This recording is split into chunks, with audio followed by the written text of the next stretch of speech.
Imagine the roar of Viking longships crashing onto foreign shores, warriors storming villages, and chaos erupting. But amidst the bloodshed and plunder, a darker fate awaited the captured women.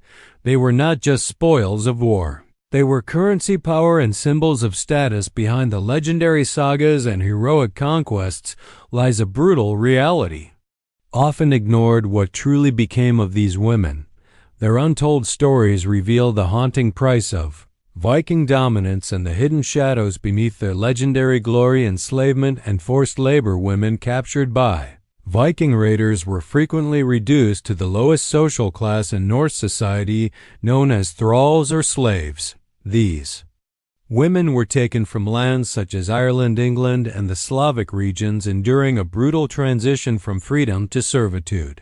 As thralls, they performed grueling domestic tasks, including cooking, cleaning, and caring for children, while also toiling in agriculture and textile production.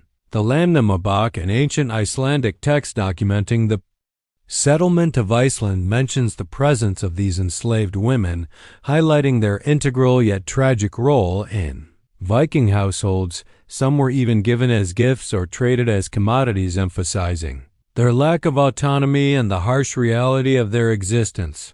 The life of a thrall was marked by hard labor, social stigma, and a lack of personal freedom. They could be killed or punished at their master's discretion. A harsh reality noted in the Gulathing law, which permitted owners to treat thralls as property. This status was passed down to their children, ensuring a cycle of enslavement, yet in rare cases a thrall could be granted freedom, becoming a freedman or freedwoman, though they remained in a subordinate social position. This harsh aspect of Viking society, often overshadowed by tales of exploration and conquest, reveals the brutal reality faced by countless women captured during raids, marriage, or concubinage. The Viking way. In Viking society, captured women were sometimes taken as concubines by powerful chieftains and wealthy men. These women, often seized during raids in lands like Ireland and Scotland, became secondary partners who provided heirs without the formal status of a wife. Sagas such as Egil's Saga and Laxdæla Saga depict this practice, revealing how concubines could influence the household's dynamics by bearing children, yet they remained subordinate to the legitimate wife, reflecting the patriarchal structure of Norse society. Unlike enslaved women, concubines had a slightly higher social standing but were still considered property, lacking personal freedom and legal rights. Intermarriage was another strategic choice, especially for Norse settlers in regions like the British Isles. Marrying local women was a way to establish political alliances, secure land rights, and integrate into new communities. This pragmatic approach not only solidified Viking influence but also facilitated cultural assimilation. Genetic studies provide compelling evidence for this practice. DNA research from Iceland reveals that a significant portion of its early female population was of Celtic origin.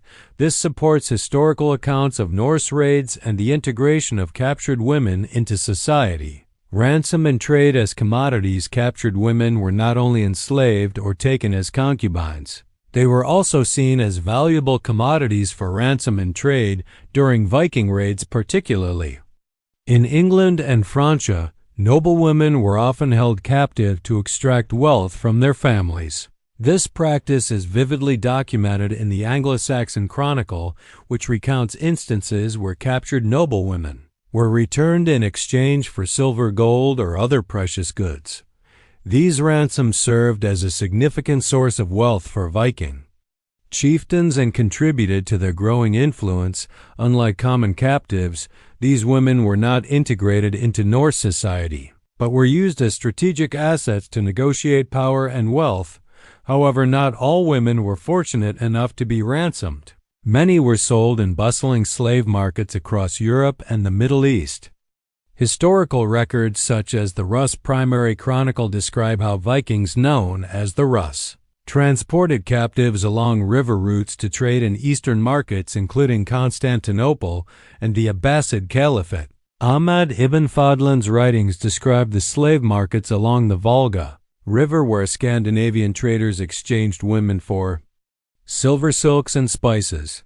This network of commerce connected Viking territories to vast international trade routes, highlighting the economic importance of female captives. This commodification of women reflects the harsh realities of the era, where social hierarchies were reinforced through control over human lives, sacrificial fates rituals of the Norse Inn. Viking society religious rituals were deeply intertwined with warfare and conquest, and some captured women faced horrifying fates as human sacrifices. The most detailed account of this practice comes from the Arab traveler Ahmad ibn Fadlan, who witnessed a Viking funeral along the Volga River in 922. In his writings, he described how a female slave was chosen to accompany her master in death, believed to serve him in the afterlife. The ritual was elaborate and brutal. After days of preparation, the chosen woman was given intoxicating drinks, presumably to dull her senses. She was then ritually assaulted by several men as part of the ceremony. Finally, she was strangled and stabbed by an elder woman known as the Angel of Death, a priestess who conducted the sacrifice. Ibn Fadlan's meticulous observations provide a rare glimpse into the brutal, yet spiritually significant customs of the Norse, emphasizing the belief in an afterlife where servants continued their roles, while Ibn Fadlan's testimony is the most vivid. Other historical sources also hint at similar practices. Rimbert's Vita Anscari mentions human sacrifices during religious festivals, particularly for high-ranking leaders, yet not all accounts are equally detailed, leading to debates among historians about the frequency and scale of these sacrifices. Archaeological evidence further fuels these discussions. The Oseberg ship burial in Norway contained the remains of two women, one of whom showed signs of a violent death. Scholars debate whether she was a high-status attendant or a sacrificial victim. Similar findings at Trelleborg in Denmark suggest ritualistic killings, but interpretations remain controversial due to the lack of definitive proof. These discoveries highlight the complex and often brutal aspects of Viking spiritual practices, where human life was sometimes seen as the ultimate offering to the gods.